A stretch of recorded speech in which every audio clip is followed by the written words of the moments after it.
তো আজকে সকাল সকাল আমার জন্য হাজির হয়েছে আম। তো একসঙ্গে আম আনা হয়ে গেছে। আর আমি এখানে কলা আনা হয়েছে, কলা আমি অলরেডি দুটো খেয়ে নিয়েছি। আর সঙ্গে এই কেসারটা আনা হয়েছে। বাবা, কেসারের এখন এত দাম বেড়েছে, বেড়ে 440 হয়ে গেছে। যাই হোক, একটু একটু করে খাবো, ভালো হয়ে শুনেছি। 1 গ্রাম অনলি।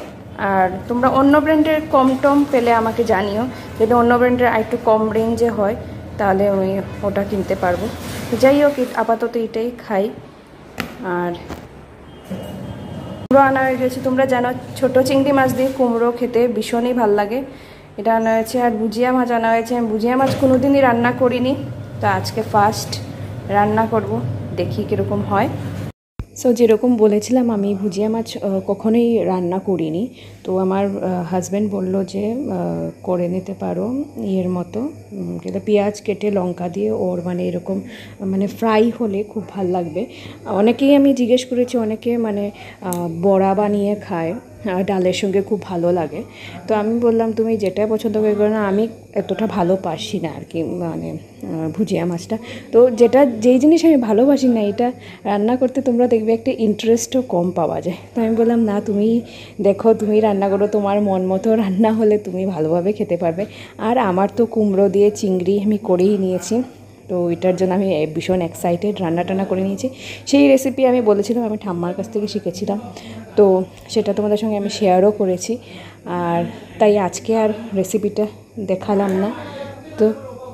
তো যাই হোক, আমি যে কেসারটা এনেছিলাম ভাবলাম আজকেই এটার উদ্ঘাটন করি, এটা দিয়ে খাওয়াটা শুরু করি। তো প্রথমে দুধের মধ্যে আমি অনেক নেটে সার্চ করলাম, মানে গুগলে সার্চ করার পরে দেখলাম যেরকমভাবে বয়েল করেও খাওয়া যাবে। তো এইভাবে দিয়ে দিলাম কিছুটা।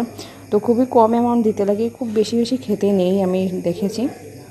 তো কিছুটা দিয়ে, আর নর্মালি কী হয়, আমি সবসময় ছোটোবেলা থেকে দুধ তো খাই, কিন্তু আমি ডাইরেক্ট মানে কিছু মিক্স আপ, কিছু পাউডার মানে বর্নভিটা বা হরলিক্স কিছু মিক্স না করে আমি খেতে পারি না, কেননা আমার একটা স্মেল লাগে। তো এখন তো ডাইরেক্ট গরুর দুধ খাচ্ছি না, মানে আমুল তাজার যেটা মানে বয়েল করে এটা খাই আর কি। তো এইভাবেই বয়েল করে নিয়েছি। আর সঙ্গে রেখেছিলাম এই, এখন হয়ে গেছে অ্যাকচুয়ালি সন্ধ্যের টাইম, তো এই জন্য এইসব খাওয়া দাওয়া চলছে। দুপুরে তো এইসব হয়েছে। আর এখন ব্রেডটা এনেছে। তো অ্যাকচুয়ালি ব্রেড আর বাটার দিয়ে মানে খেতে ভীষণ ভাল লাগে আমার। তো স্কুলে কী হতো আগে, মা যখন টিফিনে ব্রেড বাটার দিত, তো ওইটা আমার খুব ভাল লাগতো। টিফিনে দিত ব্রেড বাটার সঙ্গে করে, তো সেটা ভীষণই ভাল লাগতো। আর আজকে আমি এটাই মনে করে বানাচ্ছি যে ব্রেড খাবো সঙ্গে বাটার দিয়ে। আর বাটারটা ভরে দিয়ে খাবো। তো ভীষণভাবে বাটার হয়ে নিয়েছি। জানি আমি মানে বাটারে তো খাওয়া ঠিক না, আর সঙ্গে একটু অল্প চিনিও দিয়েছি, কিন্তু কোনো সময় কি হয়, মানুষ তো লোভ আটকানো যায় না, আর খাওয়া হয়েই যায়। তো সেইভাবে অনেকগুলো নিয়ে নিয়েছি। তা আমার জন্য নিয়েছি বাটার দিয়ে, আর আমার হাজব্যান্ডের জন্য নিয়েছি বাটার ছাড়া, কেননা ও বাটারটা অ্যাভয়েড করছে। কেননা আমরা আগেও ডায়েটে ছিলাম, এখন আমি অ্যাকচুয়ালি ডায়েটে না, বাট ও আছে, তো যতটুকু পারি আর কি ও অ্যাভয়েড করে। আর সঙ্গে এই কেসের দুধটা নিয়ে নিয়েছি। তো ভীষণ টেস্টি আজকের ইভিনিং স্ন্যাক্সটা। বাবা, আই লাভ ইউ।